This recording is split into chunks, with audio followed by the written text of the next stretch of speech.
Para pensar um pouco mais.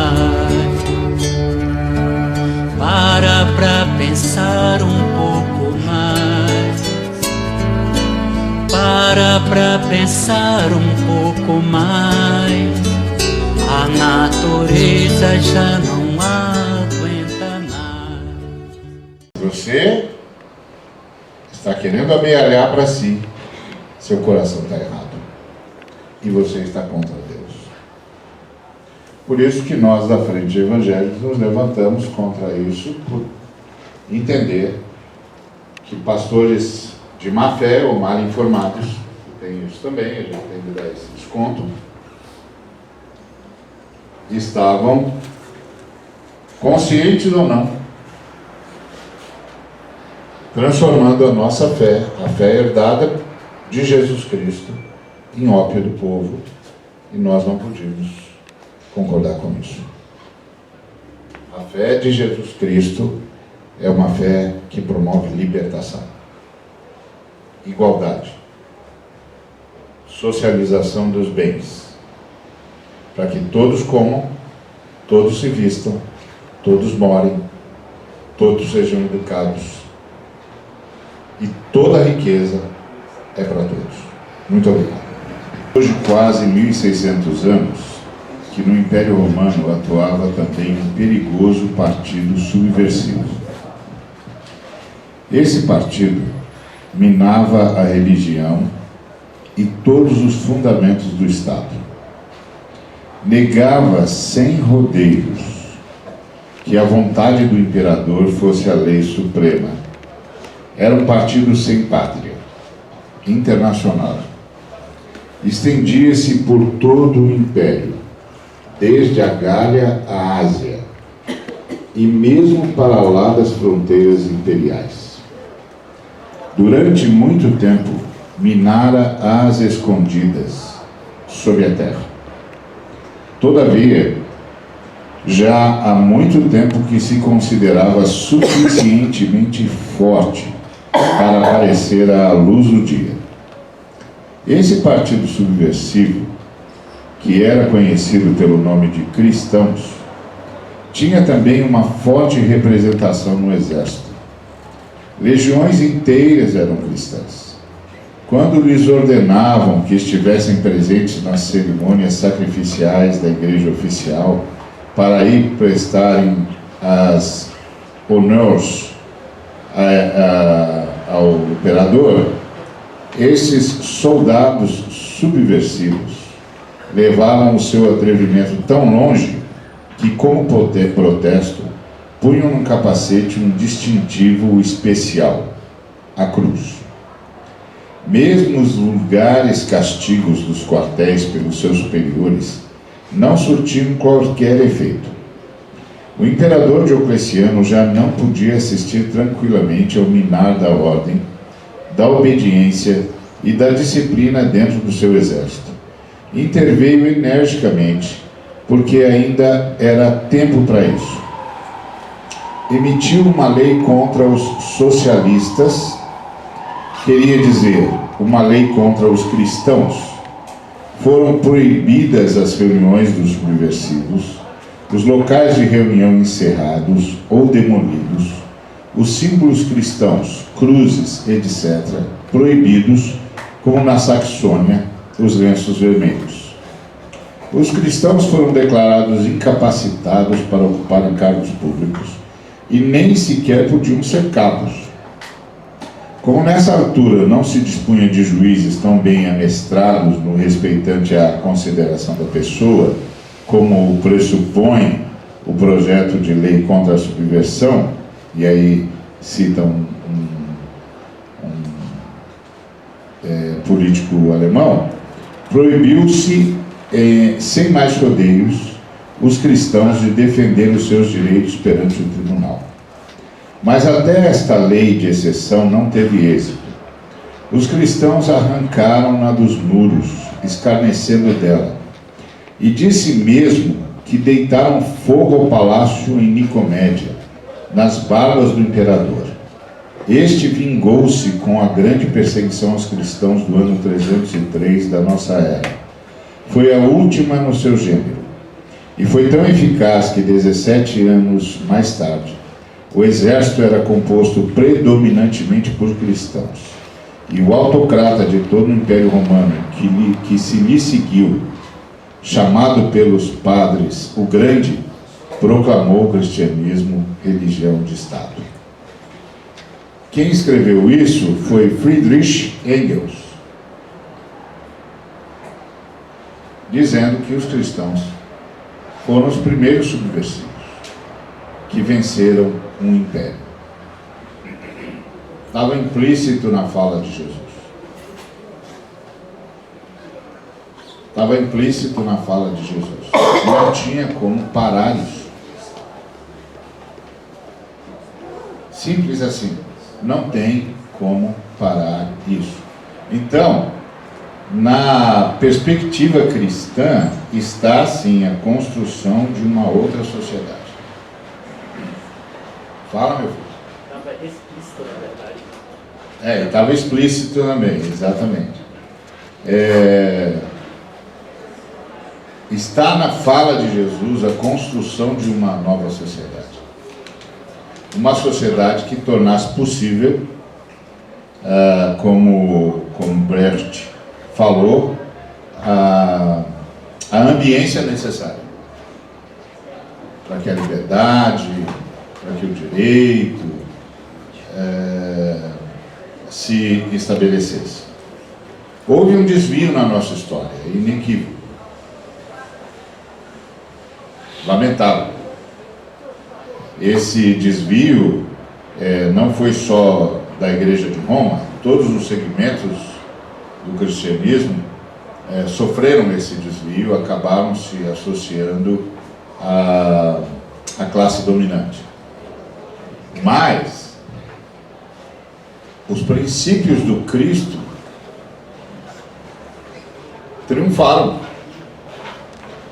porque a cada movimento, a cada era, a cada geração, novos cristãos surgem e recuperam a mensagem do seu Deus e Mestre e Senhor.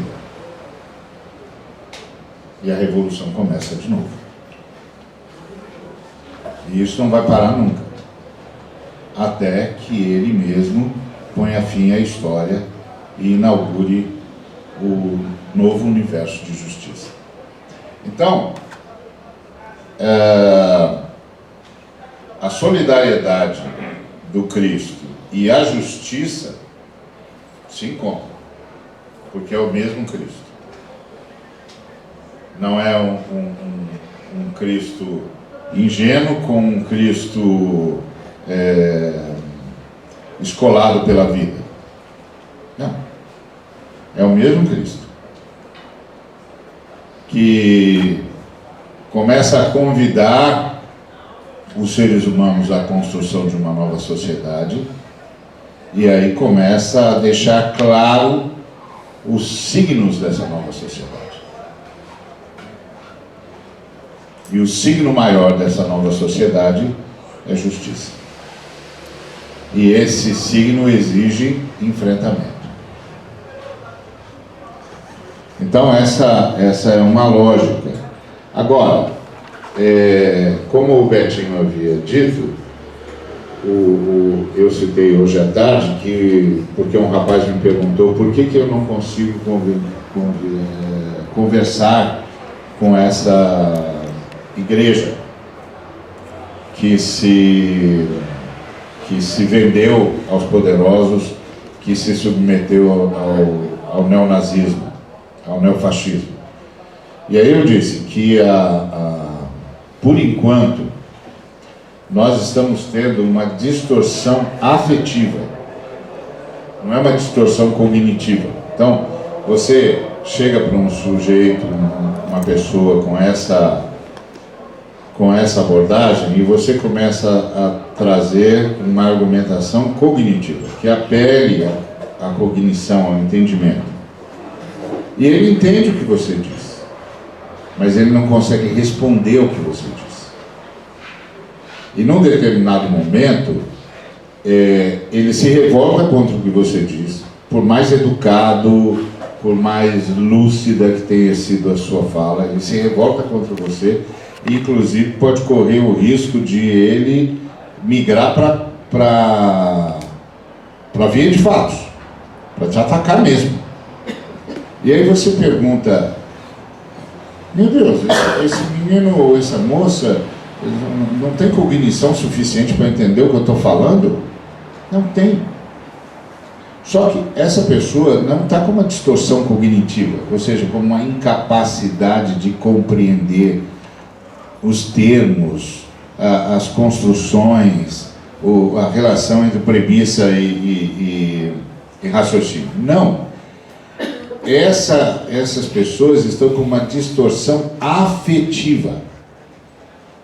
Afetiva. O que aconteceu com essa religião, com esse elemento do cristianismo, tanto nos neopentecostais, como nos pentecostais, como nos históricos, como nos romanos, como nos ortodoxos, que no final das contas todos apoiaram essa loucura? O que aconteceu? O que aconteceu foi uma distorção afetiva. De alguma maneira, eles foram convencidos de que só conseguiriam trazer o bem assumindo novos instrumentos missiológicos. E esses novos instrumentos missiológicos são a economia e o poder político. Então, quando você fala, por exemplo, para o sujeito, escuta, essa economia vai matar os pobres. Esse negócio aí é um absurdo. Lá na percepção dele, ele tem uma distorção afetiva, que diz, não, isso é só um meio, isso é só um meio. Depois a gente conserta isso, mas agora a gente tem que tomar o poder para fazer bem para o Brasil. Aí quando você fala da política, ele diz, não, isso aqui não é uma política, isso aqui é a negação de qualquer política. O que você está ouvindo aqui, isso não é uma política. A política pressupõe ser um caminho através do qual o bem comum possa ser alcançado. Isso aqui não é isso. O bem comum, primeiro que o bem comum aqui desaparece, não tem mais nada comum aqui. Tem só de uns poucos. Isso não é uma política, não é um projeto político. Não tem projeto político aqui, não tem nada. Aliás, essa eleição foi levada a efeito por um STE obtuso, para ser bondoso, que não cobrou um projeto que permitiu uma eleição às escuras, que admitiu que tudo isso está contaminado de fake news e permitiu. E aí você diz, não, isso não é uma permissão, isso é uma orquestração. Isso é um golpe. Porque é óbvio que o STE está lá para garantir a lisura das eleições. E não há lisura quando eu não sei com quem que eu estou falando. Em que eu estou votando. Então, mas aí você fala para esse cristão. Ele diz, não, a gente está tomando poder, a igreja vai governar, isso vai mudar. Aí você diz, mas a igreja não pode governar. Esse não é o chamado da igreja, esse não é a visão protestante. A igreja não foi chamada para isso, e poder econômico e poder político não são instrumentos missiológicos. Não é por aí que a missão se estabelece. E aí você percebe que isso vira agressão, porque você mexeu na disfunção afetiva. Religião é uma coisa maravilhosa, mas extremamente perigosa. Porque o ser humano é capaz de matar por qualquer coisa, mas por religião ele é capaz de morrer. Então, algo pelo qual um ser humano é capaz de morrer é muito perigoso. E se esse ser humano entende que o único jeito de cumprir a missão da sua religião é tomar o poder em nome de Deus, controlar a economia e dominar a política, você realmente tem um problema na sua frente. Você realmente tem uma crise diante de você. Uma crise gravíssima, profunda, de fundo. Não apenas de forma. E foi isso que a extrema-direita cavou no discurso religioso. Você não vai trazer o bem cristão, entre aspas, para o mundo se você não assumir o poder econômico e o poder político. E isso é o subproduto do neopentecostalismo. O neopentecostalismo pegou um elemento do calvinismo e levou às últimas consequências, que é a ênfase calvinista, ou a crença calvinista, de que o eleito é necessariamente próspero economicamente. A teologia da prosperidade pegou esse elemento calvinista, que é um equívoco do calvinismo, e levou às últimas consequências. E concluiu que a única maneira de cumprir a sua missão é assumir o poder, tanto econômico quanto o político. E o poder econômico tem de ser necessariamente um poder que garanta prosperidade aos eleitos.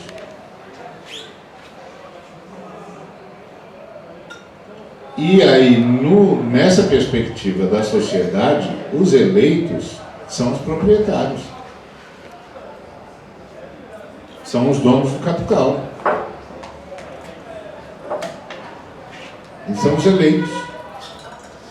Não é à toa que o Weber denunciou que a ética calvinista, ele usou a ética protestante, mas a ética calvinista gerou o capitalismo, assim como a ética calvinista sustentou a escravidão e sustentou o apartheid, porque é uma visão equivocada do eleito.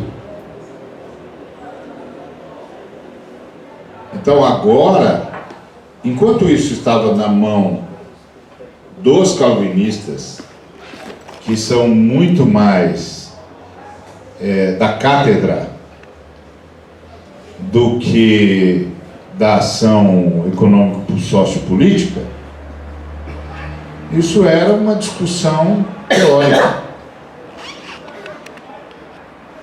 Aqui no Brasil, eu estou dizendo, porque na África do Sul não foi, e nos tempos do escravismo não foi. Mas agora era. Muito bem. Quando isso caiu na mão dos neopentecostais, que tem uma distorção afetiva. Por quê? Porque é um Deus que fala comigo. E a fala de Deus a mim me torna oráculo de Deus, mesmo que isso contrarie o texto sagrado. Até você conseguir reverter esse quadro, que dá para reverter, e nós estamos trabalhando para isso, vai dar muito trabalho. Enquanto não houver essa reversão, nós vamos estar enfrentando essa disfunção afetiva, porque agora não é mais o que eu entendo, é o que Deus quer. E o que Deus quer não é uma apreensão cognitiva, é uma apreensão afetiva. E se você não tiver o texto ou uma autoridade para mediar isso, você está com um problemão na mão. Na fé protestante, a autoridade é o texto. Então nós estamos o tempo todo agora insistindo no texto,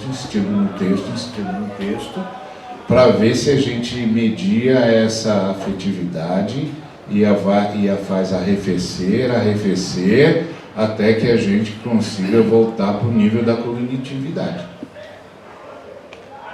E aí então dizer, tá vendo? Oh, calma, calma, respira. Respira agora, respira, calma, calma. Senta, toma um copo d'água, calma. Entendeu agora? Então, essa compreensão tem faltado para muitos dos nossos, inclusive, companheiros nessa luta. Por achar que, como que ele não entende? Porque ele não está trabalhando com a cognição. Ele está trabalhando com a afeição. Virou questão de fé. Você olha para o cara e ele transformou as máximas capitalistas em credo. Exato. Isso não é cognição. Pensa Isso é alguns afeição. versículos bíblicos aqui e Pois ali para justificar. Né? Exatamente. Aí pega os versículos bíblicos pinçados e pronto, decora aquilo lá. Então é isso que nós estamos enfrentando agora, mas eu creio que a mensagem do Cristo, como o próprio Engels denuncia no texto dele, é mais do que suficiente para reverter esse quadro, e é por isso que a Frente de Evangélicos insiste e insistirá em trabalhar a partir dessa lógica do texto, até conseguir, num primeiro momento, arrefecer a disfunção afetiva e aí começar a trabalhar a ressignificação do conhecimento. Falou o pastor Ariovaldo Ramos, registrando aqui os 3 Gil Bander. Nosso planeta está gritando por socorro. A terra-mãe sofre com tamanha dor. A natureza geme com a destruição. A humanidade não entende este clamor. Muita beleza do universo foi embora. O mundo poluído é quem a expulsou. O ar puro que existia é pouco agora. Culpado disso é o homem, o capitão.